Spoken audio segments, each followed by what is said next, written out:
ბათუმის სახელმწიფო უნივერსიტეტში კი კონფერენციებისა და რეფერატულ ნაშრომთა კონკურსის შედეგად საუკეთესო 60 სტუდენტი გამოვლინდა.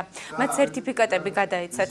ნაშრომების სტუდენტთა სამეცნიერო კრებულში დაიბეჭდება. ყოველწლიურ სამეცნიერო კონფერენციაში წელს 300-მდე სტუდენტი მონაწილეობდა.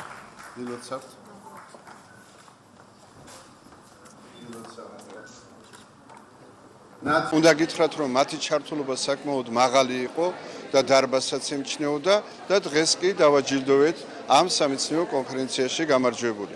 სამომავლოდ მათთან ერთად შევთანხმდით და დავგეგმეთ, რომ ჩავატარებთ ქვეყნის მასშტაბით სტუდენტთა კონფერენციას, ანუ ყველა უნივერსიტეტიდან გამარჯვებულ სტუდენტებს მოვიწვევთ ჩვენს უნივერსიტეტში და ჩავატარებთ გაერთიანებულ სტუდენტთა სამეცნიერო კონფერენციას. კონფერენციაში მივიღე მონაწილეობა, მქონდა თემა დაწერილი ქალის როლი თანამედროვე თურქეთის რესპუბლიკის თურქეთის ცხოვრებაში და ეს კონფერენცია არის ჩვენი პირველი წინ გადადგმული ნაბიჯი სამეცნიერო ცხოვრებაში ჩართვისთვის და ვიმედოვნებ, რომ მომავალშიც გაგრძელდება და ჩატარდება ასეთი საინტერესო ღონისძიებები.